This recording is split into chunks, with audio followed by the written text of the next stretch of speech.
Predsjednica vlade Jadranka Kosor u službenom je posjetu Izraelu. To je prvi posjet nekog hrvatskog premijera toj zemlji. Doduše u Izraelu je prije 3 godine bio i bivši premijer Sanader, ali na međunarodnoj konferenciji, a ne u državnom posjetu.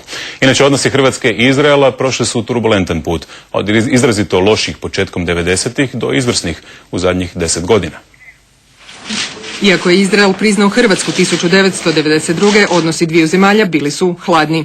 Diplomatski odnosi uspostavljaju se tek 5 godina poslije. 1998. Mate Granić prvi je visoki hrvatski dužnosnik koji je posjetio Izrael. Jedna od glavnih zapreka boljih odnosa u to vrijeme, sjeća se bivši predsjednik Mesić, bila je Tuđmanova knjiga Bespuća povijesne zbiljnosti.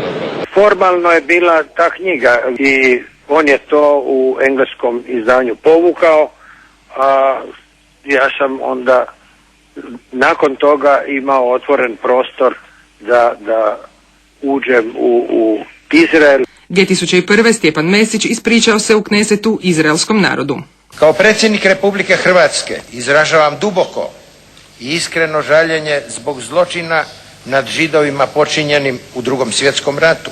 Tu su ispriku izravno prenosile kamere izraelske televizije, a nakon je odnosi dviju država postajali su sve bolji. 10 godina nakon predsjednika u službeni posjet Izraelu stigla je kao prva premijerka Jadranka Kosor. Ova suradnja, odnosi između dvije zemlje na političkoj razini su svakako izvrsni, međutim mi nastojimo ojačati gospodarsku suradnju. Mislim da ima puno prostora. S premijerkom se slažu i osnivač Hrvatsko-izraelskog poslovnog kluba profesor Primorac i počasni hrvatski konzul u Izraelu Ran Fuchs.